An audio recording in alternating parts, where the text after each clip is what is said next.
मुंबई ते नागपूर हे अंतर कमी करण्यासाठी हिंदू हृदय सम्राट बाळासाहेब ठाकरे समृद्धी महामार्गाची निर्मिती करण्यात आली. या समृद्धी महामार्गामुळे मुंबई ते नागपूर हे प्रवासी अंतर 16 ते 18 तासांवरून अवघ्या 7 ते 8 तासांवर आले. पण हा महामार्ग वाहतुकीसाठी प्रवाशांच्या सेवेत दाखल झाल्यापासून सातत्याने चर्चेत आहे. कारण या महामार्गावर होणारे अपघात, मोठ्या प्रमाणात होणाऱ्या अपघातांमुळे समृद्धी महामार्ग प्रवासासाठी सुरक्षित आहे का असा सवाल उपस्थित झाला.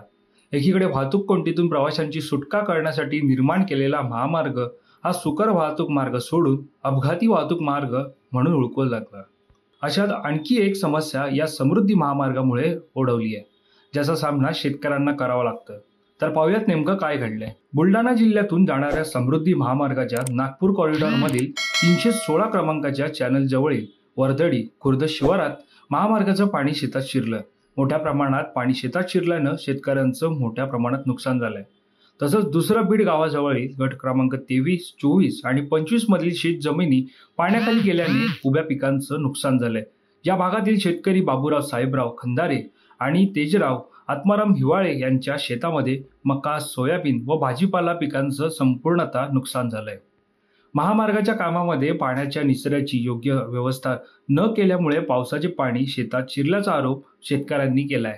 या संदर्भात दोन्ही शेतकऱ्यांनी तहसीलदारांकडे लेखी निवेदन दिले असून नुकसानग्रस्त शेतजमिनीचा तात्काळ पंचनामा करण्यात यावा व योग्य ती भरपाई मिळावी अशी मागणी केली आहे. समृद्धी महामार्गाच्या पाण्यामुळे आमच्या शेतातील सोयाबीन आणि पराठीच्या पिकाचं खूप मोठं नुकसान झालेलं आहे. आम्ही त्या आमच्यावर असलेलं कर्ज आता आम्ही कशाच्या माते फेडायचं.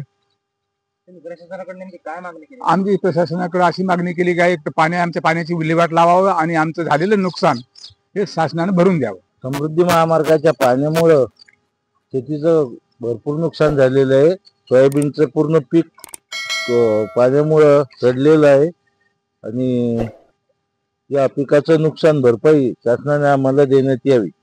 तर या शेतकऱ्यांना सरकारकडून योग्य ती भरपाई मिळणार का हे पाहणं महत्त्वाचं ठरणार आहे.